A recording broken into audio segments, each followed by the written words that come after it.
chers lycéens. Aujourd'hui, pour la classe virtuelle de français, on va faire un tour dans le royaume de la poésie. Aimez-vous la poésie? Avez-vous un poème ou un poète préféré? Le mien, c'est Jacques Prévert. Quant au poème, j'en ai plusieurs de cet auteur. Voilà quelques titres de Prévert. Trouvez celui du poème qu'on va étudier aujourd'hui en l'associant à l'image à côté. Vous avez raison. Il s'agit du poème Déjeuner du matin de Jacques Prévert qu'on va étudier aujourd'hui. Le texte du poème nous permet aussi de réviser un temps verbal qui sert à raconter des événements passés, notamment le passé composé. Commençons par préciser quelques éléments de la biographie du poète qui a marqué la poésie française du XXe siècle, Jacques Prévert.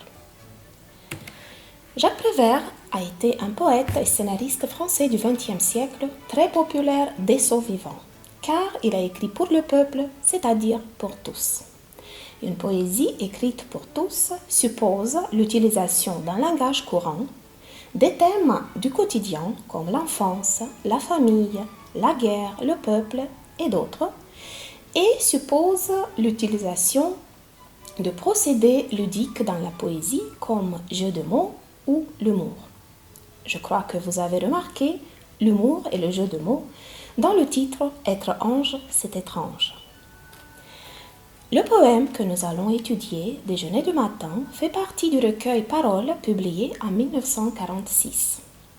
Jacques Prévert a écrit aussi des paroles pour des chansons. C'est pourquoi il est devenu populaire dès son vivant. Un des poèmes les plus célèbres de Jacques Prévert, c'est justement Déjeuner du matin, ayant comme titre une activité quotidienne banale. Comment appelle-t-on encore en français cette activité? Oui, c'est le petit déjeuner. Et que prennent les Français pour le petit déjeuner?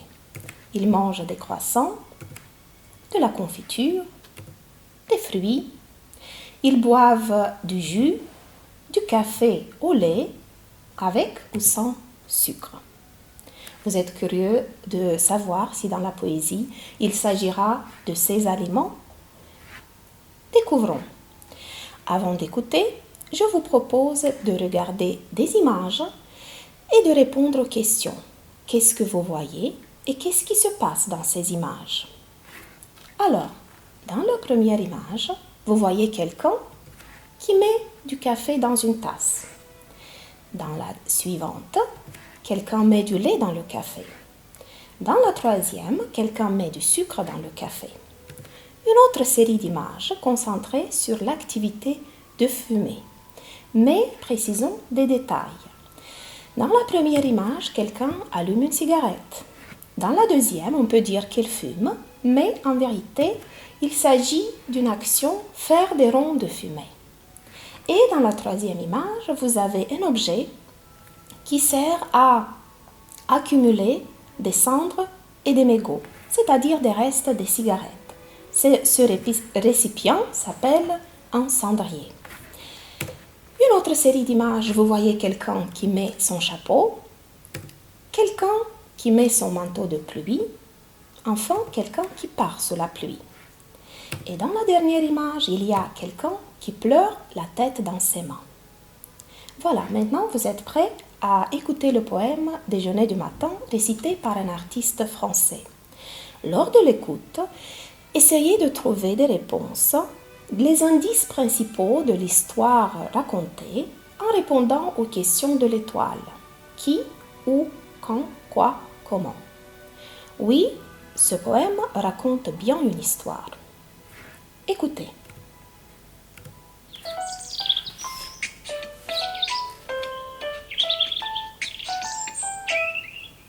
Il a mis le café dans la tasse. Il a mis le lait dans la tasse de café. Il a mis le sucre dans le café au lait et il a reposé la tasse sans me parler. Il a allumé une cigarette. Il a fait des ronds avec la fumée. Il a mis les cendres dans le cendrier sans me parler, sans me regarder. Il s'est levé. Il a mis son chapeau sur sa tête. Il a mis son manteau de pluie parce qu'il pleuvait. Et il est parti. Sous la pluie, sans une parole, sans me regarder. Et moi, J'ai pris ma tête dans ma main et j'ai pleuré. Jacques Prévert.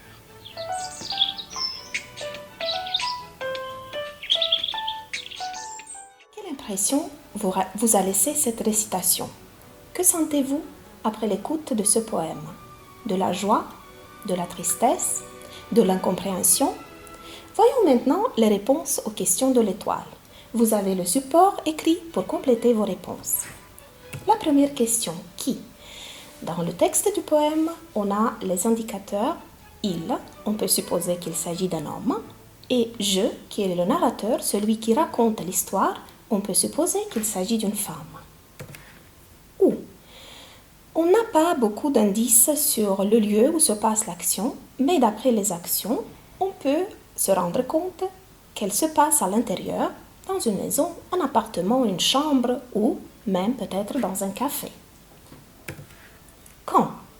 Le titre même nous propose la réponse à cette question. Il s'agit d'un matin.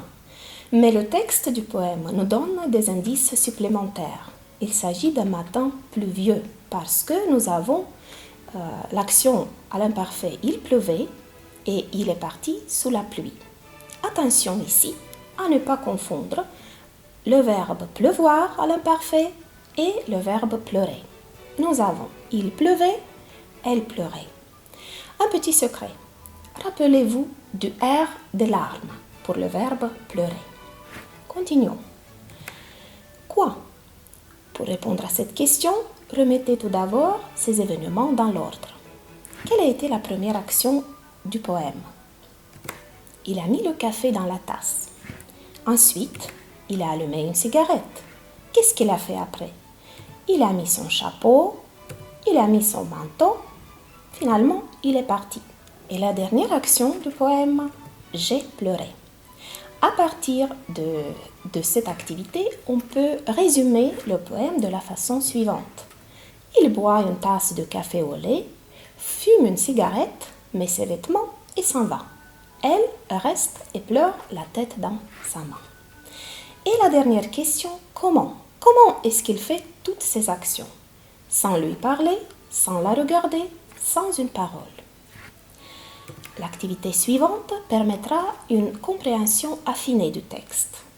Appuyez sur pause et trouvez la bonne réponse, vrai ou faux. Bien sûr, trouvez la justification dans le texte du poème. Vérifions. L'homme a pris une boisson chaude. C'est vrai. Et la preuve est dans le verre. Il a bu le café au lait. Et nous savons que le café d'habitude est bu chaud. L'homme a dit beaucoup de choses au narrateur. C'est faux. Et nous avons la phrase « sans me parler ». L'homme a quitté le narrateur. C'est vrai.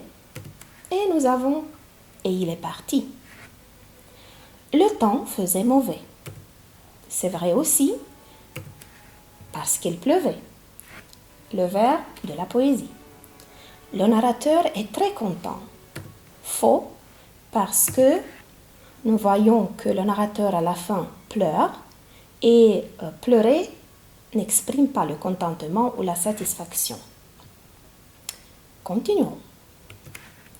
Maintenant, essayez de donner une explication au poème en réfléchissant aux questions suivantes. Qui pourrait être le personnage masculin? Un mari? Un père? Un fils? Qui serait alors le jeu du poème? La femme? La fille? La mère? Pourquoi n'a-t-il pas parlé? Parce qu'il était fâché? Déçu? Pourquoi ne l'a-t-il pas regardé? Parce qu'il avait peur? Avait honte? Pourquoi a-t-elle pleuré? Parce qu'il est parti sans lui parler. Pourquoi est-il parti alors?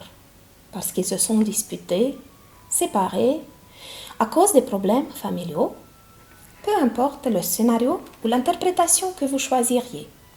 À travers cette scène banale de la vie quotidienne qui est le petit déjeuner, tout un drame du conflit familial et d'un climat familial tendu s'installe dans notre esprit après la lecture de ce poème. L'histoire du poème nous permet d'étudier un temps verbal très important pour la communication en français. Observez encore une fois texte et dites à quel temps sont racontées les actions. Je suis sûre que vous avez remarqué que tous les verbes sont au passé composé, exception pour le verbe pleuvoir qui est à l'imparfait parce qu'il décrit le contexte de l'histoire. Donc nous avons le verbe mettre au passé composé, il a mis. Le verbe tourner, il a tourné. Boire, il a bu. Reposer. Attention à ne pas confondre reposer, qui signifie remettre, donc il a pris la tasse et il l'a reposée sur la table. Se reposer signifie se détendre, se relaxer ou se remettre. D'autres verbes au passé composé dans le poème allumer, il a allumé, faire, encore le verbe mettre, se lever, partir, prendre, pleurer. Je crois que vous avez remarqué qu'il y a deux verbes un peu différents, et notamment il s'est levé et partir, tous les deux se conjuguant au passé composé avec l'auxiliaire être. Rappelons-nous maintenant les moments essentiels du passé composé. Premièrement, il exprime une action passée terminée. Deuxièmement, c'est un temps composé, c'est-à-dire il se forme à l'aide d'un auxiliaire au présent et du participe passé du verbe à conjuguer. Troisièmement, en français, il y a deux verbes auxiliaires, avoir et être, et il faut retenir qu'avec le verbe être, le participe passé s'accorde en genre et en nombre avec le sujet. Le participe passé a aussi ses règles de formation. Les verbes qui se terminent en ER ont le participe passé en E accent aigu. Les verbes terminés en IR ont le participe passé en I. Mais comme d'habitude, il y a des exceptions. Venir, venu, tenir, tenu, offrir, offert, ouvrir, ouvert. Et il y a toute une série de participes passés irréguliers que vous avez à l'écran et qu'on apprend au fur et à mesure. Rappelons-nous maintenant la conjugaison au passé composé à l'exemple d'un verbe conjugué avec l'auxiliaire avoir et après avec l'auxiliaire être. Donc, comme on a dit, pour conjuguer un verbe au passé composé, il faut tout d'abord mettre l'auxiliaire avoir au présent et ajouter le participe passé du verbe de signification. Voyons ce qu'on a obtenu. J'ai parlé, tu as parlé, on a parlé, nous avons parlé, vous avez parlé, ils ont parlé. Et avec le verbe être, la même chose. Je suis arrivé, tu es arrivé, ils ont, elle est arrivée, nous sommes arrivés, vous êtes arrivés, ils, elles sont arrivés. Attention, quand on utilise l'auxiliaire être, le participe passé doit s'accorder avec le sujet en genre et en nombre. Par exemple, quand nous avons un sujet masculin, il, le participe passé reste à la forme initiale. Par exemple, il est sorti. Quand nous avons un sujet au féminin, alors au participe passé, on ajoute l'indice, la marque du féminin, la lettre E. Par exemple, elle est sortie. Quand nous avons un sujet masculin pluriel, alors on ajoute la marque du pluriel au participe passé, la lettre S. Ils sont sortis. Et pour le sujet au féminin pluriel, on ajoute la marque du féminin et celle du masculin. Et on obtient « elles sont sorties » avec ES à la fin du participe passé. Très bien, jusqu'ici, on sait comment conjuguer un verbe au passé composé avec avoir ou avec être, mais il nous reste encore une question. Comment choisir l'auxiliaire? Ici, les verbes de la montagne viennent à notre secours.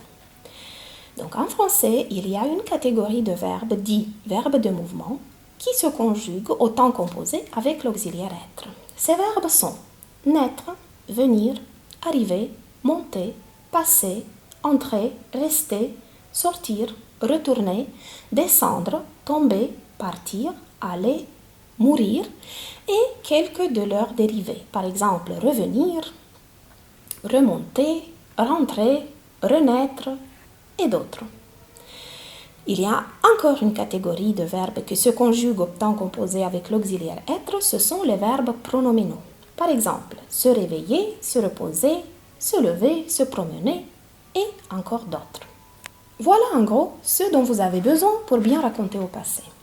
Maintenant, c'est le temps de s'exercer.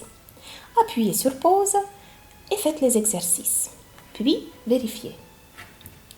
Voyons la première activité, complétée par avoir ou être au présent.